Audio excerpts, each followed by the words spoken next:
Vamos a comenzar el segundo día de la jornada de la ciencia del Lab Chico. Muchas gracias a todos los que nos acompañan.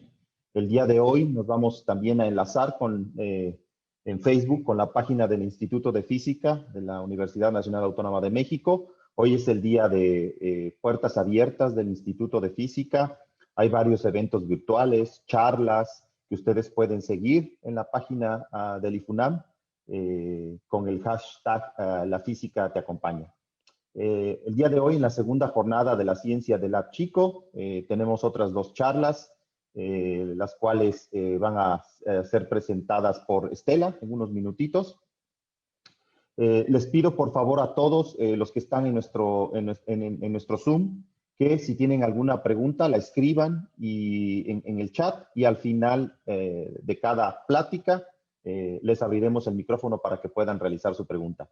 En el caso de Facebook, tanto en el Facebook del Instituto de Física de la UNAM como en el Facebook del Lab Chico, les pido que por favor escriban su pregunta y al final también nosotros leeremos esa pregunta a nuestros ponentes. Entonces, creo que eso es todo. Estela. Muchas gracias por acompañarnos. La primera charla está a cargo de Aviv González. Él es doctor en física por la Universidad de Barcelona. Ha trabajado en diversos experimentos, como en Magic Hawk, y ahora es colaborador del experimento de materia oscura Pico. También es parte del equipo del Lab Chico, y él se especializa en la programación de simulaciones por computadora de detectores, y es un amante de la fotografía y el video, lo cual utiliza también para hacer divulgación de la ciencia. Y la siguiente charla está a cargo de él. Nos hablará sobre el Lab Chico, que es el primer laboratorio subterráneo en México. Adelante, Aviv. Hola, ¿qué tal? Pues muchas gracias a todos los que nos acompañan en este segundo día de la cuarta jornada, la cuarta edición de esta jornada de la ciencia del Lab Chico. Y bueno, voy a empezar a compartir mi pantalla.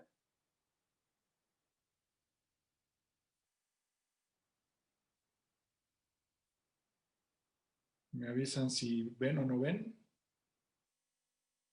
Está perfecto. Sí, se ve. Bueno,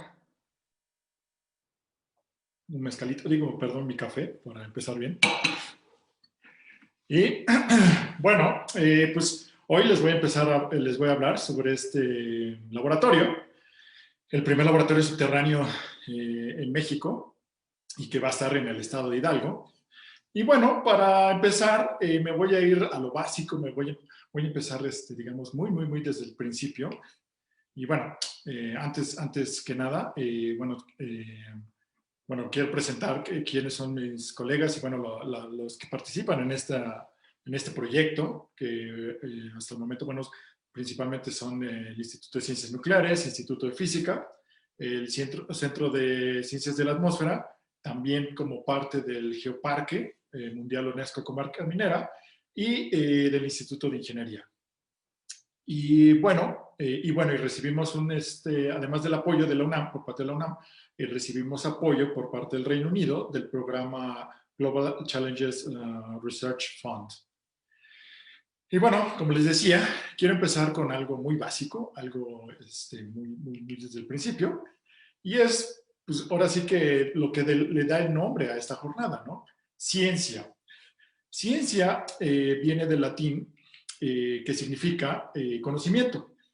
Y bueno, el conocimiento se puede adquirir de muchas maneras, ¿no? Hay muchas formas de conocimiento, pero lo que hoy en día conocemos como ciencia es conocimiento que adquirimos con observaciones sistemáticas de la naturaleza, planteando ideas que sean concisas lógicamente, que tengan lógica matemática, y luego contrastar estas ideas de nuevo con las observaciones que hicieron o con más observaciones, ¿no?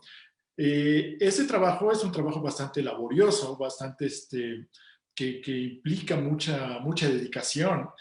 Y bueno, y hoy en día incluso algunas preguntas que planteamos a la naturaleza, algunas cuestiones de la ciencia ya son tan complejas que necesitamos colaborar entre muchos científicos para poder contestar estas preguntas para poder diseñar nuevos experimentos y para poder realizar estos experimentos, ¿no?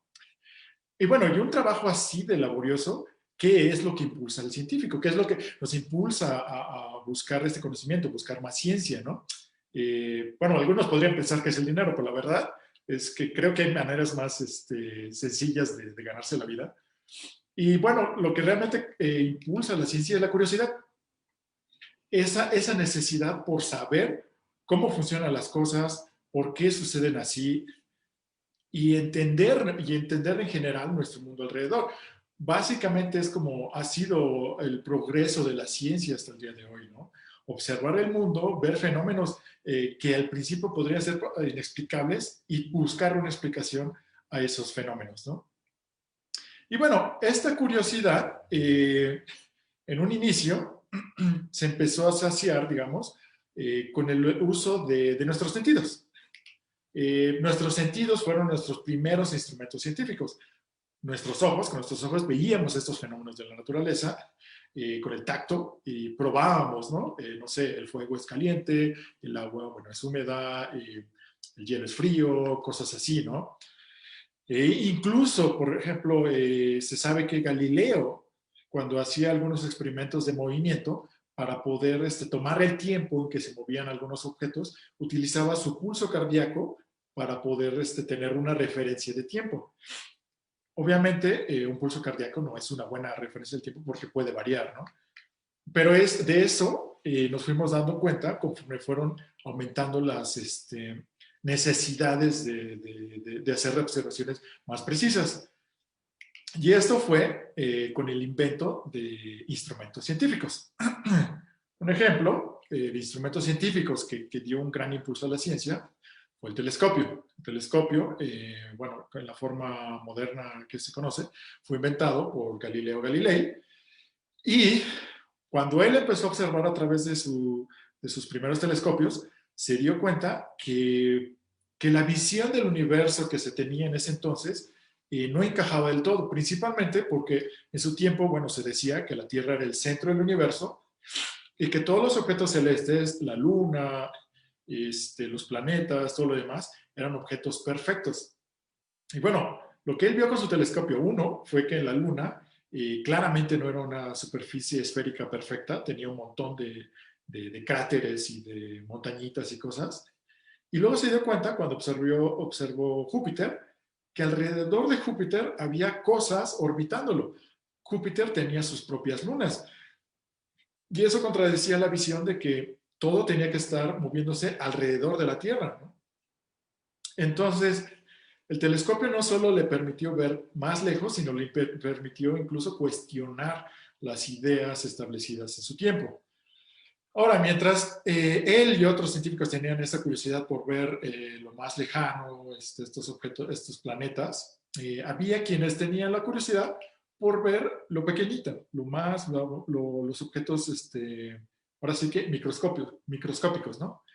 Y bueno, con el gran instrumento con el que empezaron a tener estas observaciones fue el microscopio. El microscopio fue inventado por un comerciante holandés, Antoine van Leeuwenhoek. Y bueno, su caso es bastante particular y creo que muestra muy bien el por qué la ciencia es alimentada por la curiosidad.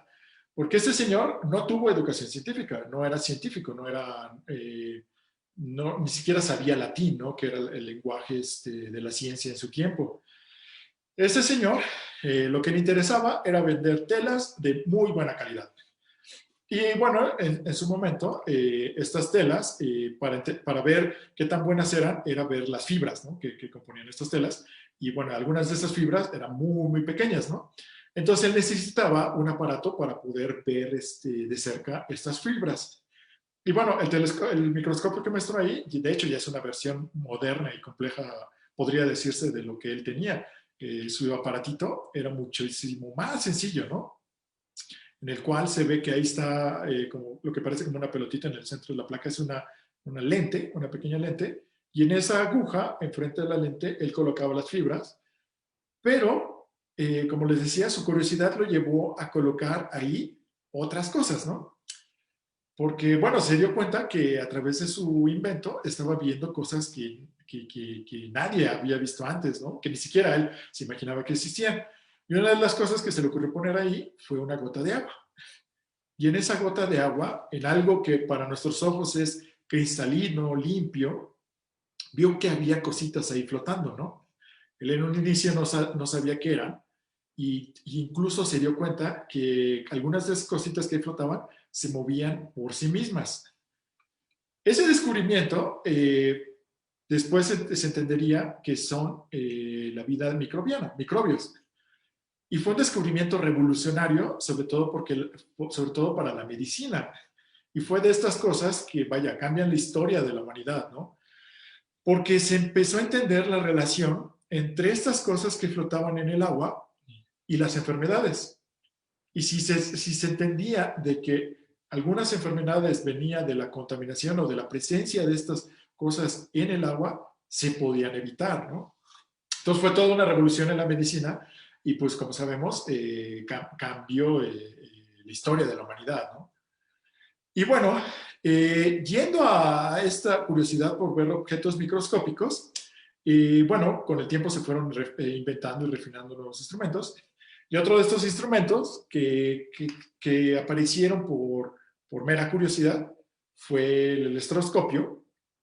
Y bueno, era un instrumento bastante curioso porque, bueno, en la imagen que ven a su izquierda, bueno, se ve una mano que es una barra de algún cristal, que cuando se le frota en alguna piel o en algún objeto así con muchos pelitos, se carga eléctricamente, ¿no? Entonces, si se le acercaba a una esferita de metal o algún otro, que podían ser como de oro, por ejemplo, como que lo atraía. Y esta era la atracción electrostática, ¿no? Es un fenómeno eléctrico. En un principio, pues era un fenómeno curioso, un fenómeno que, bueno, nomás para demostrar la presencia de la electricidad, pero bueno, con unas versiones un poquito más complejas de este electroscopio, empezaron a hacer mediciones de que había fenómenos que producían que la atmósfera alrededor de este electroscopio se cargara eléctricamente, ¿no? Y bueno, conforme fueron empezando ahora sí que impulsados por la curiosidad, impulsados por un fenómeno que no se entendía y por la necesidad de explicarlo, se llevó hacia el descubrimiento de los átomos. Ahora, los átomos, como hoy sabemos, bueno, esta idea tuvo su semilla, surgió en los tiempos de Grecia con Demócrito. Este griego propuso de que la materia tenía que estar formado de cosas indivisibles. De hecho, átomo viene del griego que significa indivisible, ¿no? En su tiempo no tenía la manera, ahora sí que experimental, de poder probar su idea, ¿no? Y de hecho cayó en desuso y se volvió más popular la idea, o parecía más lógica la idea, o parecía más accesible al sentido común la idea de Aristóteles, de decir que había los 4 elementos básicos, ¿no? El agua, tierra, fuego y aire, ¿no? Pero bueno, fue hasta el siglo XVIII, que, bueno, XIX, que este científico, John Dalton, volvió a retomar la idea del átomo y dijo, no, sí, la materia, para que encaje con las observaciones que yo estoy haciendo, para que encaje con los experimentos químicos, sí tiene que estar formado de estas pequeñas particulitas indivisibles, ¿no? Y retomó la idea del átomo. Y bueno, él los veía como objetos sólidos, que cuando estos objetos sólidos se mezclaban en ciertas configuraciones, podían formar los materiales que hoy conocemos.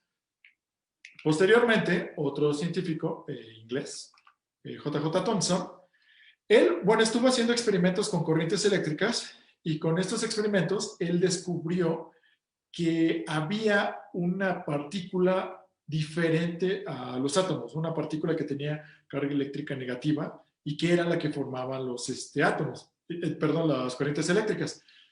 Y incluso logró medir que esta partícula tenía que ser muchísimo más pequeña que el átomo. Y bueno, con esto él descubrió el electrón. Entonces él propuso, entonces el átomo no es solo este objeto sólido, sino tiene que ser Él lo definió el modelo del átomo como le dicen el pudín de pasas, con pasas, porque es esto, como un pudín, como un pastel, en el cual, bueno, el cuerpo del pastel es el átomo, la carga positiva del átomo, y los electrones son como pasas ahí metidas en este pastel, que son la carga negativa, para que el átomo, como todo, fuera neutro, ¿no? Y bueno, para comprobar su idea, otro científico inglés, Ernest Rutherford, con un descubrimiento reciente que era la radiación en ese entonces, vio la manera de intentar bombardear los átomos con esta radiación para ver cómo se distribuía estos electrones y la carga positiva en el átomo. Y lo que él se dio cuenta es que en realidad esta carga positiva del átomo se concentra en una región muy pequeña en el centro del átomo. Y bueno,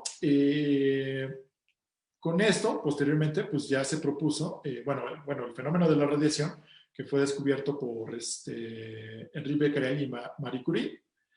Y bueno, con todos estos descubrimientos, impulsados por toda esta curiosidad por saber qué es lo que pasaba en estos pequeños átomos, en estos fenómenos, pues se llega a la versión moderna que se conoce como lo que es el átomo, ¿no? Ahora, de hecho, esto que está en la imagen es una caricatura para más o menos entender cómo es el átomo, ¿no? O sea, el núcleo ahí en realidad tendría que ser muchísimo más pequeña, y los electrones no hay manera de poderlos ubicar en una posición definida alrededor del átomo, porque ya obedecen estas leyes de la ciencia moderna, que son de la física cuántica. Y en realidad, dependiendo del tipo de átomo, lo que se puede decir es que hay regiones en los que la probabilidad es más alta que el electrón ande por ahí.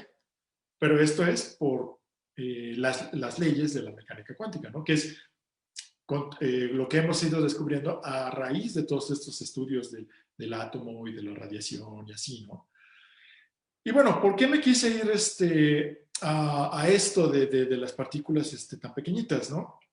Bueno, porque hoy en día, de estas partículas subatómicas, ahora sí que ya el nombre de átomo no es tan correcto, porque el átomo sí es divisible.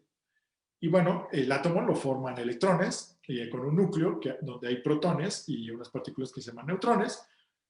Pero estudiando fenómenos de radiación se descubrieron más partículas, ¿no? Hay unos que son muy abundantes y bueno, son muy complicados de detectar, que son los neutrinos. Hay otros que son muy abundantes en nuestra atmósfera, de hecho, que son los muones. Y de hecho, en este momento estamos siendo bombardeados por un flujo de cientos de miles de millones de neutrinos y también miles de muones cada segundo, porque es radiación que viene del espacio, ¿no? Y ahora, es radiación con la que hemos evolucionado, con la que hemos crecido y que de alguna manera estamos adaptados, ¿no? Y bueno, además de estas partículas exóticas hay otras les llamaron taus, kaones, piones, y bueno, y también está la partícula subatómica más abundante del universo, que son los fotones. Los fotones es luz, pero también descubrimos que la luz no solo es la luz como la conocemos, no es la única el tipo de luz que existe, la que podemos ver con nuestros propios ojos, sino que los fotones pueden tener un rango muy, muy amplio de energía, ¿no? Entonces, de estos fotones, de esta luz, puede ser de tan poquita energía, que es lo que se conocen como las ondas de radio, y puede ser muy, muy energéticas, que es lo que se conoce como los rayos gamma. Ahora, para detectar este tipo de radiación, hoy en día se tienen ya diversos instrumentos. Los más comunes o los que más se utilizan hoy en día para detectar estos tipos de radiaciones. Uno es el contador Geiger-Müller. Este instrumento es bastante famoso porque, se utiliza sobre todo mucho cuando se quieren revisar, instalaciones bueno, no sé, alrededor de reactores nucleares, o si se tiene la sospecha de que hay una zona contaminada por radiación. Este tipo de sensor, como comúnmente funciona, es que cuando se pone en una región de radiación empieza a hacer un sonido característico, ¿no? Como un ruidito, ¿no? Y si ese ruidito suena más intenso es que hay más radiación, ¿no? Es bastante directo, ¿no? Otro tipo de detector es este que se le llama el centellador con tubos fotomultiplicadores. Y bueno, ahí lo que se tiene en la parte central de este detector es una barra de un material transparente que cuando es golpeado por la radiación emite luz. Es como fluorescente, ¿no? Solo que en este caso las regiones donde emite luz sí están bien ubicadas dentro de este cristal. Y estas cosas que le llamamos tubos fotomultiplicadores, que están acopladas a este centellador, son sensores de luz. Son sensores de luz, pero que pueden medir intensidades de luz muy, muy, muy pequeñas, ¿no? Y lo que hacen es que cuando fotones llegan a este aparato, multiplican la señal eléctricamente. La hacen crecer para poderla registrar, bueno, con aparatos electrónicos, ¿no? Y el tercero que está ahí es un detector de germanio. Y de hecho, ese detector es uno de los detectores con los que contamos nosotros dentro del proyecto de Lab Chico. Y básicamente es un cristal de un material que se le llama semiconductor. Y bueno, se le llama semiconductores porque, digamos, mientras están, si no hay voltaje aplicado, si no se le aplican corrientes eléctricas a estos, bueno, tienen que tener... que les tiene que llegar radiación de fuera para poder conducir eléctricamente.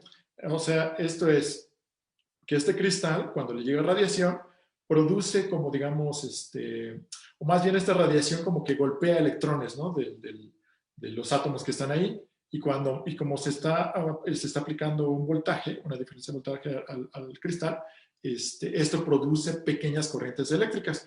Y entonces, midiendo estas corrientes eléctricas, es como sabemos no solo que le llegó radiación al cristal, sino que además la intensidad de la radiación que le está llegando e incluso también la energía de la radiación que le llegó. En particular, este detector de germanio es para detectar rayos gamma, radiación gamma. Ahora, tiene esta cosa ahí abajo, ese tanquesote, porque el detector tiene que estar enfriado a muy baja temperatura para que funcione bien.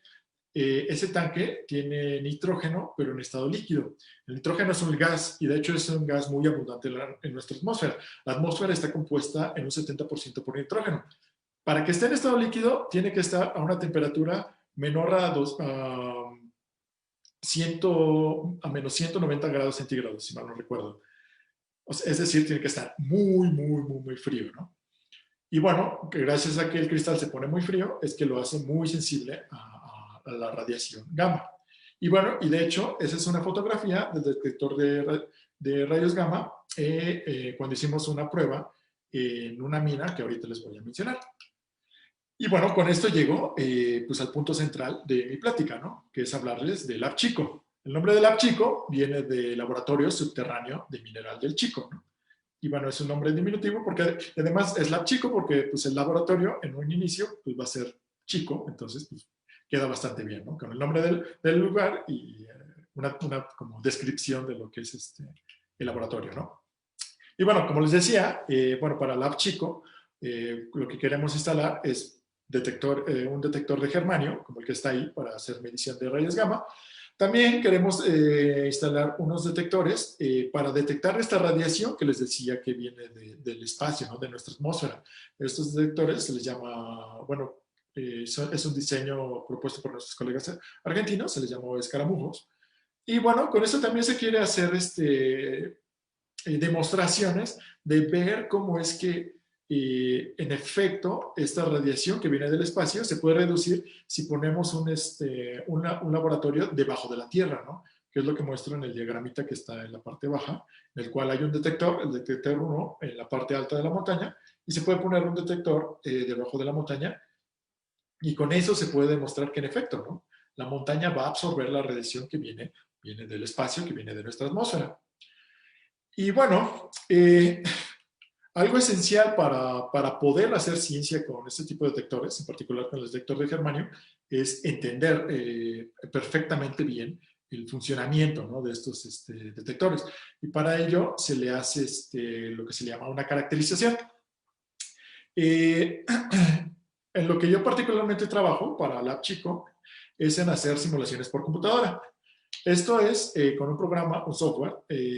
Yo recreo la geometría de los detectores, recreo algunas condiciones a las que van a ser sometidas estos detectores y a las que se sometieron de forma experimental. Y bueno, para poner a tono esta simulación es irla ajustando para que reproduzca las mediciones experimentales. Y con esto estar seguros de que esta simulación la podemos utilizar para mediciones hacia futuro, ¿no? Y tener un entendimiento muy bueno de lo que es nuestros detectores de germanio, ¿no? Bueno, en las imágenes es para unas simulaciones en las que se hicieron, en las que se tenían unas muestras de agua que tenían pequeñas dosis de radiación y bueno, se tenía la configuración geométrica de cómo es que iba a llegar esta radiación al detector, ¿no? Y bueno, esta gráfica es solo para mostrarles cómo funciona esta comparación, ¿no?, entre las simulaciones y los datos reales, ¿no?, estos datos reales que se toman con los aparatos, ¿no? Y bueno, ahí ven dos líneas, una roja y una azul. Lo que dice MC es por Monte Carlo, porque este tipo de simulaciones se les llaman de Monte Carlo. El nombre viene de la ciudad de Monte Carlo en Francia, famosa por tener muchos casinos. Y es que las simulaciones se basan en un fenómeno que es de generación de números aleatorios. Y bueno, los científicos que empezaron a desarrollar estas técnicas asociaron la generación de números aleatorios con la aleatoriedad que hay en los juegos de azar, ¿no?, en los casinos, y por eso les llamaron simulaciones de Monte Carlo, ¿no? Y bueno, pueden ver que las simulaciones y los datos ajustan bastante bien, ¿no? O sea, se acercan bastante bien a las mediciones. Y bueno, con eso podemos decir que con la simulación estamos reproduciendo datos experimentales y ya la podemos utilizar para mediciones a futuro, ¿no? Mediciones que se harán dentro del laboratorio de LabChico, ¿no? Y bueno, lo que queremos ver es la huella digital que emiten algunos elementos químicos, ¿no? Algunos elementos que emiten radiación. Cuando estos elementos emiten rayos gamma, los emiten con ciertas energías muy características que ya podemos identificar. Entonces, cuando colocamos uno de estos detectores de germanio lámina y ponemos alguna muestra frente a ese detector, digamos, una pieza de cerámica, ¿no?, que se utilizó con una tierra de alguna región que se tiene sospecha de que pudiera tener este contenido de radiación. Entonces se pone frente al dispositivo, bueno, la muestra se tiene que preparar, pero bueno, se pone frente al dispositivo y nosotros vamos a poder empezar a ver estas líneas como verticales y como sabemos, a la energía que se tiene que emitir, podemos decir, esto viene de, bueno, como muestro ahí, ¿no?, de un elemento que se llama cobalto o otro que se llama cesio o manganesio, bueno, otros elementos, ¿no? No sé, potasio, talio y así, ¿no?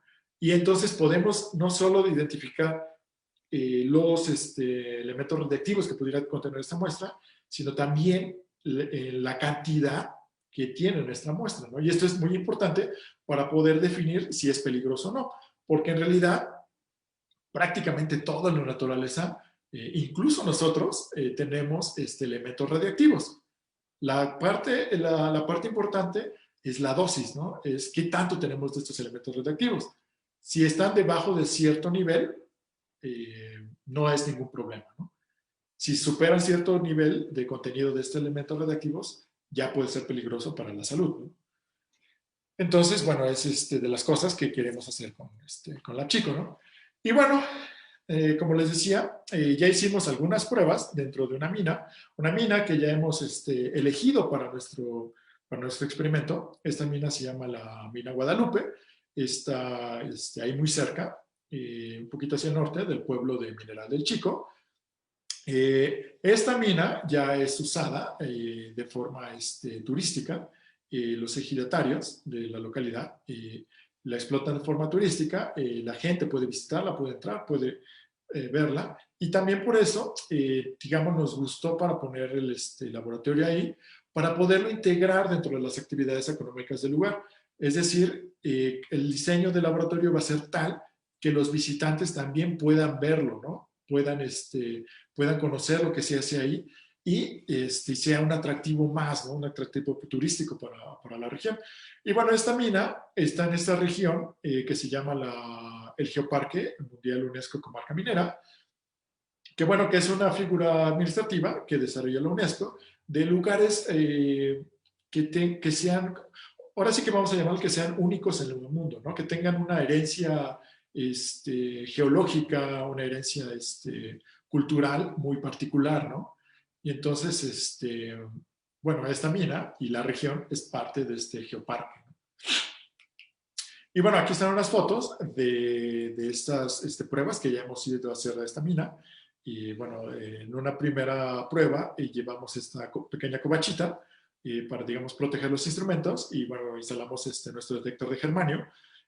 Ahí en la fotografía que está en la parte izquierda inferior, está el detector dentro de un blindaje de plomo. Este blindaje de plomo es para resguardar el detector de radiación que viene del lugar y poder tener como mediciones más precisas para las muestras que se pongan dentro de ese blindaje de plomo, ¿no? Y bueno, ahí pueden ver en la computadora cómo se estamos tomando estas medidas de radiación dentro de la mina. Y bueno, también de nuestros colegas del Instituto de Ingeniería ya fueron a hacer pruebas, ya fueron a hacer mediciones a la mina para probar su seguridad, y qué tan viable es hacer modificaciones para poder instalar el laboratorio ahí dentro, ¿no? Y bueno, espero puedan ver este video en el cual con un levantamiento topográfico que se hizo de la región, se puede ver cómo es que se ve esta mina dentro de la montaña que está ahí por encima de este túnel, ¿no? Entonces, bueno, ahí se ven las curvas de nivel de la zona.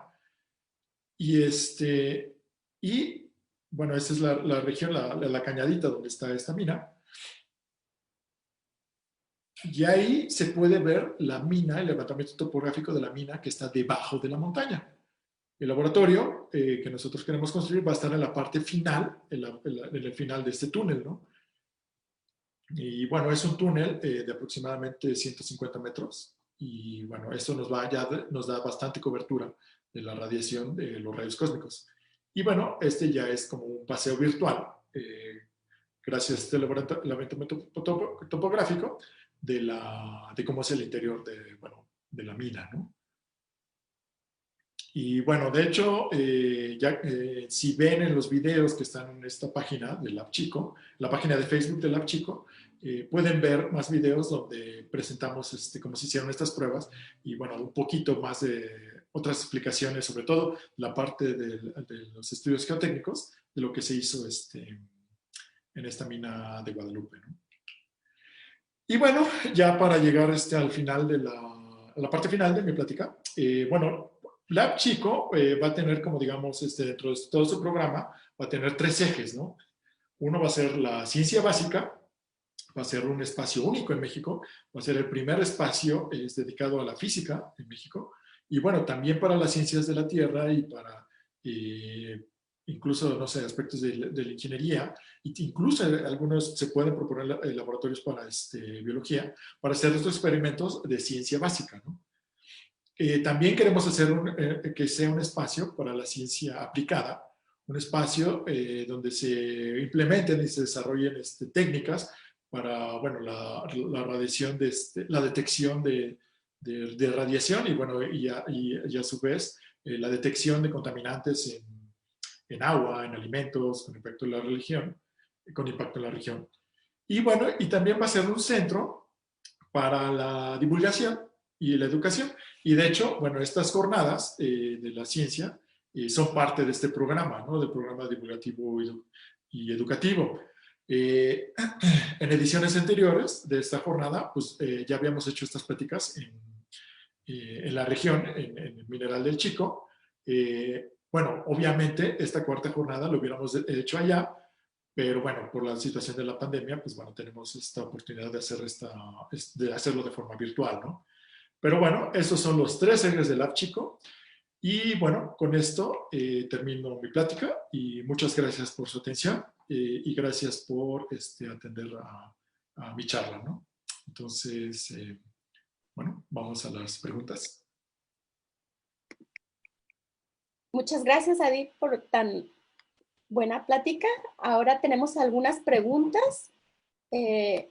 Primero tenemos la pregunta de Stephanie Moreno, Gutiérrez Moreno. Vamos a permitirle a Stephanie que nos lea su pregunta para Adi. Sí, mi pregunta es, ¿qué riesgos provoca la radiación en un ser humano? ¿Y cuál es la radiación que tolera un cuerpo vivo, ya sea un ser humano, un animal o una planta? Bueno, la segunda parte de tu pregunta, la verdad, la desconozco. O sea, no te puedo decir un número de cuál es el nivel de radiación que podemos tolerar. Y bueno, de hecho, bueno, de hecho hay otra parte de la física que se hace mucho en el Instituto de Física, que es la física médica, y ellos atienden mucho, ¿no?, de esto, de cuál tendría que ser la dosis para poder causar un daño, ¿no? Ahora, los daños que puede causar la radiación, como les venía diciendo, la radiación son partículas subatómicas que se están moviendo con mucha energía, ¿no? Cuando una de estas partículas subatómicas encuentra una molécula, lo que básicamente hace es romperla, ¿no? Y entonces ahí está el peligro, ¿no? Nosotros a nivel celular o a nivel, digamos, más pequeño del celular, somos moléculas, ¿no? Entonces, cuando la radiación llega, y peor aún, ¿no?, si ingieres algo que trae radiación, lo que va a hacer estas partículas energéticas, va a ir rompiendo moléculas por todos lados, ¿no? Entonces, la consecuencia básicamente es que degrada las funciones celulares y las empieza a matar, ¿no? O en casos más extremos, es como si te quemara, ¿no? O sea, en accidentes nucleares como Chernobyl, no solo de la radiación que les llegó de fuera y les quemó los tejidos, sino que de la que ingirieron, y pues básicamente es como si los hubiera empezado a cocer por dentro, ¿no?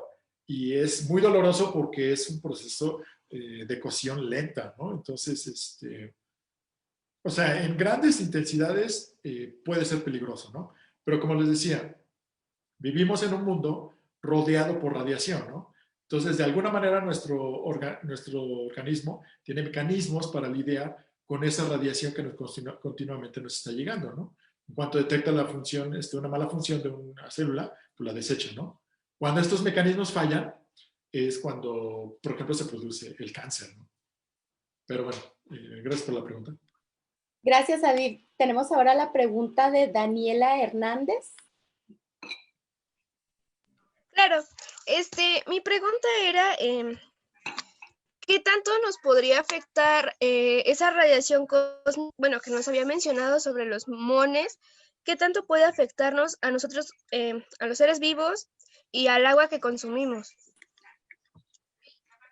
A los seres vivos, de hecho, se ha llegado a proponer, hablando de la afectación que pueden tener los muones a los seres vivos, se ha llegado a proponer que el flujo de rayos cósmicos, estos muones, han tenido un papel importante en la evolución.